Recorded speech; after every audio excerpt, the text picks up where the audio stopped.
ಬೆಂಗಳೂರಿನಲ್ಲಿ ಸಾವರ್ಕರ್ ನಾಮಫಲಕಕ್ಕೆ ಮಸಿ ಬಳಿಯಲಾಗಿದೆ.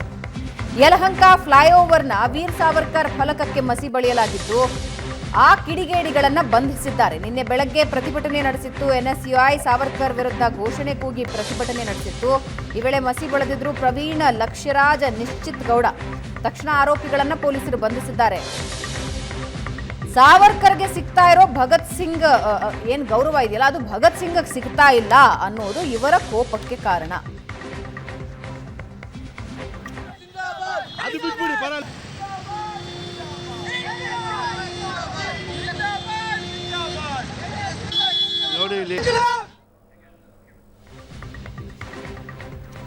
ಪ್ರಶಾಂತ್, ಏನ್ ಹೇಳ್ತೀರಿ ಇದಕ್ಕೆ? ನನಗನ್ಸುತ್ತೆ ನೋಡಿ, ನಿಮ್ಮ ಸರ್ಕಾರ ನಿಮ್ಮದೇ ಇದೆ. ಸರ್ಕಾರದ ಆಡಳಿತ ಪಕ್ಷದ ವಿದ್ಯಾರ್ಥಿ ಘಟಕದ ಸದಸ್ಯರು ಭಗತ್ ಸಿಂಗ್ ಮತ್ತು ಸಾವರ್ಕರ್ ನಡುವೆ ಈ ರೀತಿ ತಿಕ್ಕಾಟ ಇದೆ ಅಂತ ತೋರಿಸೋದು ಹಾಸ್ಯಾಸ್ಪದ. ಮತ್ತು ನೀವು ವಿದ್ಯಾರ್ಥಿ ಸಂಘಟನೆಗಳನ್ನು ಕಟ್ಟೋರ ಕೆಲಸ ಈ ರೀತಿ ಮಸಿ ಬಳದು ನಿಮ್ಮ ಸಂಘಟನೆಗಳನ್ನು ಕಟ್ಟೋಕ್ಕಾಗಲ್ಲ. ಕೆಲ ರಚನಾತ್ಮಕ ಕೆಲಸ ಮಾಡಿ, ವಿದ್ಯಾರ್ಥಿಗಳ ಹೋರಾಟಗಳನ್ನು ತೆಗೆದುಕೊಂಡು ಕೆಲಸ ಮಾಡಿ.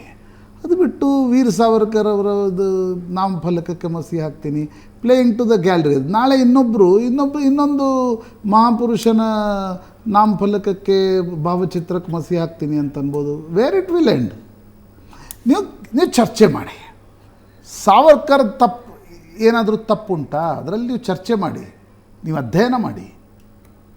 ಸಾವರ್ಕರ್ ಬಗ್ಗೆ, ಅಂಬೇಡ್ಕರ್ ಬಗ್ಗೆ, ಮಹಾತ್ಮ ಗಾಂಧಿ ಬಗ್ಗೆ, ಪಂಡಿತ್ ನೆಹರು ಬಗ್ಗೆ, ನೀವು ಮಹಾಪುರುಷರ ಬಗ್ಗೆ ಅಧ್ಯಯನ. ಕೆಲವೊಬ್ಬರಿಗೆ ಮಹಾಪುರುಷರು ಅನ್ನಿಸ್ಬೋದು, ಕೆಲವೊಬ್ಬರಿಗೆ ಅನ್ನಿಸ್ತೇ ಇರ್ಬೋದು. That is okay. ನಿಮಗೆ ಮಾತಿನಲ್ಲಿ ಅದನ್ನು ವಿರೋಧ ಮಾಡುವ ಸ್ವಾತಂತ್ರ್ಯವನ್ನು ಪ್ರಜಾಪ್ರಭುತ್ವ, freedom of speech and expression article 19(1)(a) ಎಲ್ರಿಗೂ ಕೊಡುತ್ತೆ. ಬಟ್ ನೀವು ಹೋಗಿ ನಾವು ವಿದ್ಯಾರ್ಥಿ ಸಂಘಟನೆಗಳಿದ್ದೀವಿ, ಕ್ಯಾಮ್ರಾಗಳು ಬರ್ತವೆ ಅನ್ನುವ ಕಾರಣಕ್ಕೋಸ್ಕರ ಸಾವರ್ಕರ್ ನಾಮಫಲಕಕ್ಕೆ ಮಸಿ ಬೆಳಿತೀವಿ, ಇನ್ನೊಂದು ಫಲಕಕ್ಕೆ ಮಸಿ ಬೆಳಿತೀವಿ ಅಂತಾರೆ.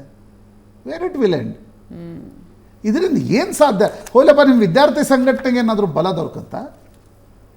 ಪ್ರಶಾಂತ್, ನನ್ನ ಪ್ರಶ್ನೆ ಇರೋದು, ಈ ಮಸಿ ಎಲ್ಲ ಬಳಿತಾರಲ್ಲ, ಇವ್ರು ಯಾವತ್ತಾದರೂ ಕೂತು ನಮ್ಮ ಯಾರು ವೀರ ಪುರುಷರಿದ್ದಾರೆ, ಯಾರು ಸ್ವಾತಂತ್ರ್ಯ ಹೋರಾಟಗಾರರಿದ್ದಾರೆ, ಇವ್ರ ಬಗ್ಗೆ ಸುಮ್ಮನೆ ಕೂತು ಚರ್ಚೆ ಮಾಡಿ ಒಂದು 4 ಜನರಿಗೆ ಆ ಸುದ್ದಿನ ಬೇಡ, ವಿದ್ಯಾರ್ಥಿಗಳಲ್ಲೇ ಆ ಜಾಗೃತಿ ಮೂಡಿಸೋ ಪ್ರಯತ್ನ ಆದರೂ ಮಾಡ್ತಾರೆ ಇವ್ರುಗಳು? ಅದು ಬೇಡ. ನನಗನ್ಸುತ್ತೆ ನೀವೇನೂ ಮಾಡಬೇಡಿ. ಒಂದು 100 ಪುಸ್ತಕಗಳನ್ನು ತೆಗೆದುಕೊಂಡು ಸಾವರ್ಕರ್ ಪರ, ಸಾವರ್ಕರ್ ವಿರೋಧ, ಏನೇನು ಲಿಟ್ರೇಚರ್ ಇದೆ, ಯುವರ್ ಸ್ಟೂಡೆಂಟ್, ನೀವು ಅದನ್ನು ಸ್ಟಡಿ ಮಾಡಿ. ಮುಂದಿನ 30 ವರ್ಷಗಳ ಕಾಲ ಅದರ ಬಗ್ಗೆ ಹೇಳ್ತಾ ತಿರುಗಿ. ನಾನು ಪರ ವಿರೋಧದ ಹೇಳಿಕೆಗಳ ಬಗ್ಗೆ ನಂದು ಅಭ್ಯಂತರ ಇಲ್ಲ. ಆದರೆ ಸಾವರ್ಕರ್ ಮಾಡಿರ್ತಕ್ಕಂಥ ತ್ಯಾಗ ಮತ್ತು ಆ ಕ್ಷಮಾಪಣೆ ಪತ್ರ, ಈ ಎರಡರ ಬಗ್ಗೆ ನಿಮ್ಗೇನು ಗೊತ್ತುಂಟ? ಸುಮ್ಮನೆ ಬಂದು ಅಲ್ಲಿ ಹೋಗಿ ಒಂದೊಂದು ನಾಮಫಲಕಕ್ಕೆ ಮಸಿ ಬೆಳೆದ್ಬಿಟ್ಟು. ಈಗ ಒಬ್ಬ ಪೊಲಿಟಿಷಿಯನ್ ಹೇಳ್ತಾರೆ ಒಂದು ಹೇಳಿಕೆನ, ಆ ಹೇಳಿಕೆಯನ್ನು ತಗೊಂಡು ದಿಸ್ ಇಸ್ ನಾಟ್ ಡನ್. ನೋಡಿ, ಪ್ರಜಾಪ್ರಭುತ್ವದಲ್ಲಿ ಮಸಿ ಬೆಳೆಯೋದಕ್ಕೆ ಜಾಗ. ಅರ್ಧ ತಿಳಿದ ಇತಿಹಾಸ ಅತಿ ಹೆಚ್ಚು ಅಪಾಯಕಾರಿ ಅಲ್ಲ. ಪ್ರಜಾಪ್ರಭುತ್ವದಲ್ಲಿ ಈ ಮಸಿ ಬೆಳೆಯೋದು, ಕಲ್ಲು ಹೊಡೆಯೋದು, ಇದಕ್ಕೆ ಜಾಗ ಇಲ್ಲ. ಯಾರೇ ಇರಲಿ ಅವರು ಬಲಪಂಥೀಯ ಸಂಘಟನೆಗಳಿರಲಿ, ಎಡಪಂಥೀಯ ಸಂಘಟನೆಗಳಿರಲಿ, ನಡುಪಂಥೀಯ ಸಂಘಟನೆಗಳು.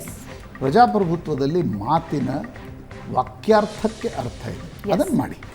ಇದರೊಂದಿಗೆ ಇವತ್ತಿನ ಚರ್ಚೆ ಮುಗಿಸೋಣ. ಪ್ರಶಾಂತ್, ಧನ್ಯವಾದ ಚರ್ಚೆಯಲ್ಲಿ ಭಾಗಿಯಾಗಿದ್ದಕ್ಕೆ. ವೀಕ್ಷಕರೇ, ಇದು ಇವತ್ತಿನ ನ್ಯೂಸ್ ಅವರ್ ಮಾರ್ನಿಂಗ್ ಎಡಿಷನ್. ನೇರ, ದಿಟ್ಟ, ನಿರಂತರ ಸುದ್ದಿಗಾಗಿ ನೋಡ್ತಾ ಇರಿ ಏಷ್ಯಾನೆಟ್ ಸುವರ್ಣ ನ್ಯೂಸ್.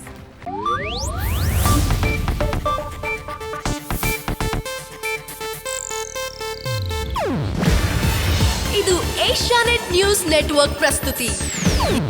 ನೀವು ನೋಡ್ತಿದ್ದೀರಾ ಏಷ್ಯಾನೆಟ್ ಸುವರ್ಣ ನ್ಯೂಸ್.